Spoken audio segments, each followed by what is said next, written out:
it didn't even raise my eyebrow as much that like, okay, it's the gambling dude like trying to take a mental health initiative. All right, that's cool. It was the fact then coming back to the moral grandstanding point where the day after he launched it, he goes on Twitter and calls out all the other major streamers for not giving him money to make this thing a reality. It's like, okay, dude, but now we need to calm down a little bit. Like the other streamers can do what the fuck they want, first of all. Honestly. I mean, you got streamers shaming other streamers for platforming Tate. I can't. No, there's nothing like, I hate more than people like. Like you just said, nuts. Like, oh, people getting shamed for having Keemstar on the podcast. Okay, Keemstar. I know you guys had Count Dankler on. I'm sure you're now like an alt-right podcast because of that range, baby. Yeah, whole range. We got Hassan. We see it at the Joe Rogan level. Obviously, he's come. You know that whole thing with Spotify and him coming under fire. He's never been canceled. So good point. Having people on your pod. It's like, dude, just let people fucking talk in platform and do what the fuck they want. Like, I could have. You know what I'm saying? Like.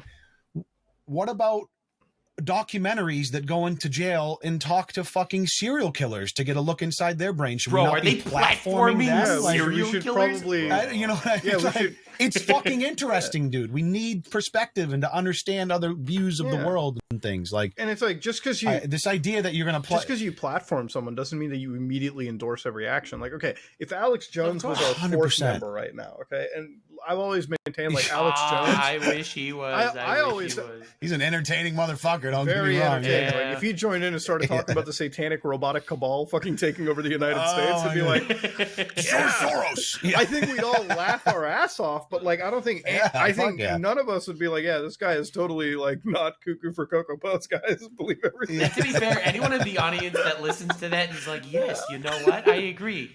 Power to you, baby.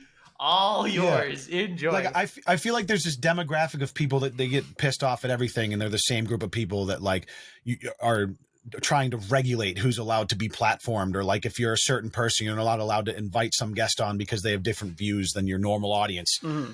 I feel, do those people just go through life thinking like, oh, if you have this person on, all of a sudden 1,000 people are going to be convinced to think exactly like they do. Like you're basically demeaning the general population. You're like, oh, they don't have a brain in their heads to think for themselves. I don't so even you're believe scared these to have this person on. that way. I don't think they think that way. I just think that they think they'll look better in the eyes of the public if they have that take. So I would not be surprised if someone said, hey, Tate, would you like to come on my stream? And Tate says, no, you don't have enough clout. And then he immediately turns around to say, wow, all these streamers platforming Tate. SMH, my head, evil. I remember like fucking, it's when we had like Hassan on, right? Like immediately you have like one side who's like, I can't believe you let the guy who thought about like America deserved 9/11 on him. Like, oh, that quote like, from InfoWars or whatever it was. Yeah. And I was like, I was sitting there, I'm like, you know, man, like that's literally a 5-second quote out of his entire career. Like, whatever.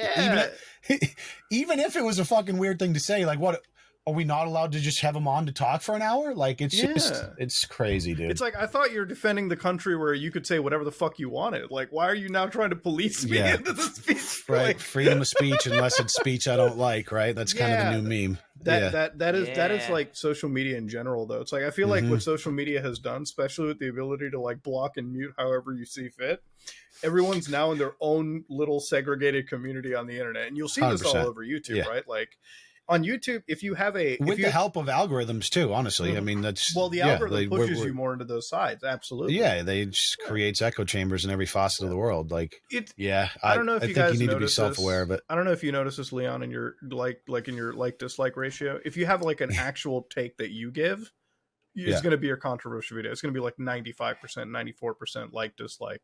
Versus if you go with the general like fucking take, the left or right, or like extreme take from one end, 99% likes, because it's going to be fed. You're right, to those people that are usually going to be agreeable with that specific take. That's it. Anytime I feel like I'm taking a little bit of a hardline stance on something where normally I'm just a little more like, hey, this is funny, let's laugh about it.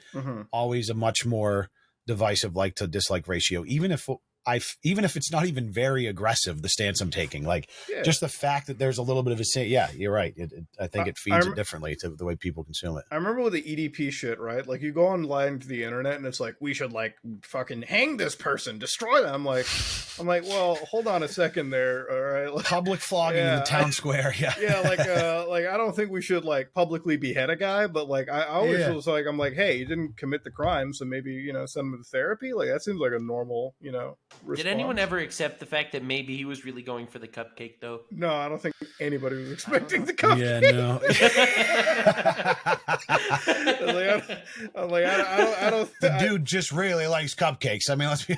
J.K. Rowling out there. I don't know. He did mention the cupcake. God, even my J.K. God. Rowling. I've never been a Harry Potter fan, but she always shows up in my feed, and it's because she's like against like the whole trans stuff these days. And dude, yeah, she's very controversial in the trans rights movement. I'm surprised that like we're back to it. Like I'm surprised we roll like time went cyclical. I thought we were past the whole like, you know, fuck gay people, fuck trans people back in 2010, 2011. You know what I mean? Like I thought we were done that. Like for me, when I saw this whole argument kicking up, I'm like, I've never had an issue with like trans people or gay people in my entire life. You know, like I've never. Yeah.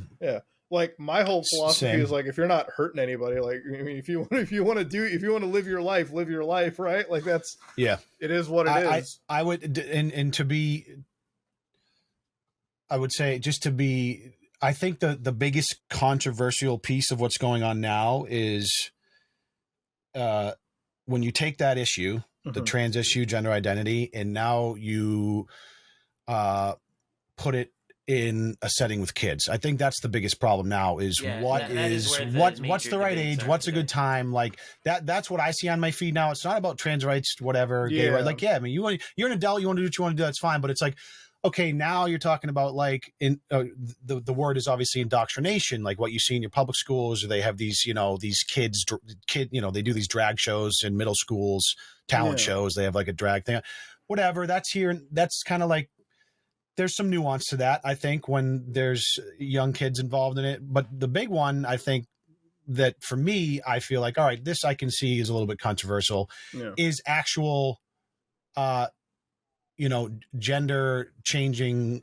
whatever the name is it for, you know, actual surgery sex change operations, like on a 5-year-old, a 7-year-old, hormones and stuff that you just starting hormones at a level before you're even going through puberty. Like that's where it starts to get crazy hairy. And I don't want to obviously turn this into a podcast about fucking. No, it's a good point. That does seem to be, that is the main point of contention. But that was kind of just my point to kind of build on your point of like, I don't care. I've never cared. Like you love who you want, do what you want. If you feel more comfortable, you know, identifying as a woman or being a woman, even if you were born a biological male, like I could care less, man. That's great. If that makes you happier and feel better. Anytime you bring kids into shit like this, when it comes with life-changing decisions. When the Apache attack helicopter became cringe. My thing with like the whole, my thing with the whole like child like stuff out there is that like, okay, so obviously for me, I'm one of those people where like I would probably not talk about sexuality in general until like same until you're hitting that age of puberty when your body starts to actually go through development. Now I'm sure that there's people who disagree 100% with that, but to build on this point.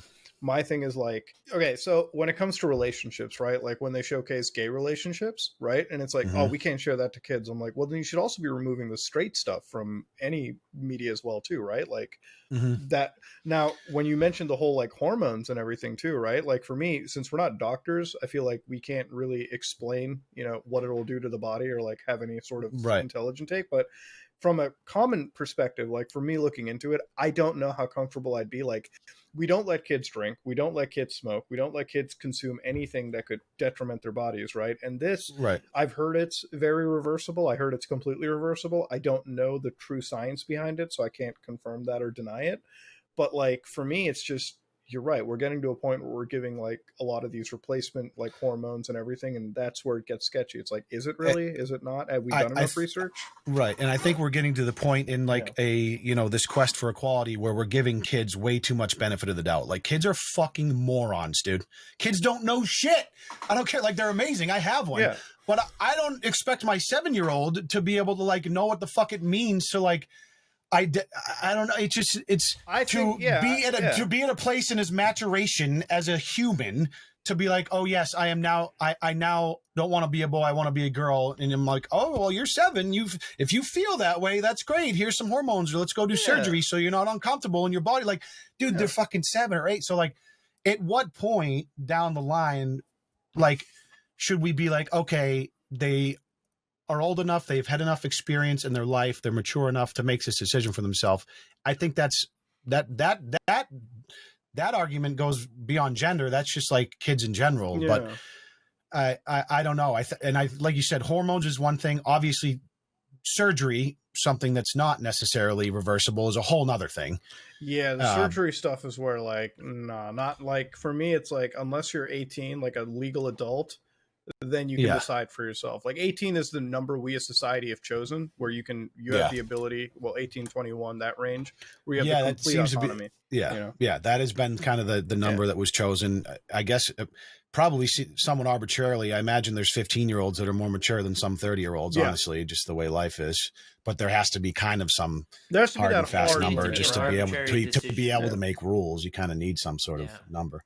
It's like, I don't know. So that's the interest. That's the way I think about it now. I mean, I'm that's very Jordan Peterson right now. That seems to be his thing about, like, these doctors who are willing to do these surgeries. And I'm not, endorsing one thing or the other, but the thing with Jordan Peterson should be is discussion around that. Jordan Peterson is one from like somebody that had like a reasonably intelligent take, because he had like, he has credentials in the field. Like, he's a doctor, but I feel like a lot of these takes. But he also he had interesting phrasing. Yeah. Like he phrased things like, if you were in Germany, you would also be a Nazi.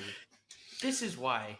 Like, he'd have like interesting. Now it's just kind of the generic poison next, because like you've got a bit more political tone to it, which is like, you clearly can understand there's a clear bias. It's like, as a doctor, you're supposed to be completely 100% objective as much as you can be, right? Like, if you're gonna come at something with like theological like plan, if you're gonna come at with that, that's not being a doctor. It's like trying to push some fucking narrative of your own. Like, at the end of the day, like, back away from that. I like, for me, it's a touchy subject. It's a really touchy subject, and none of us are obviously qualified to discuss it. But I think our common sense, reasonable take makes sense, right? Like, if anybody's going to disagree about that, then it is what it is. Agree to disagree. Call it the end of the day. But it's like, I don't know. It's like, you see it on the internet all the time, bros. We can't I wake up every day to see this shit trending. Okay, it's either this or it's the fact that World War III is about to go down, because apparently China, Taiwan, and the U.S. just doom scrolling, baby. Just living in the doom scroll. Dude, that's pretty much bro.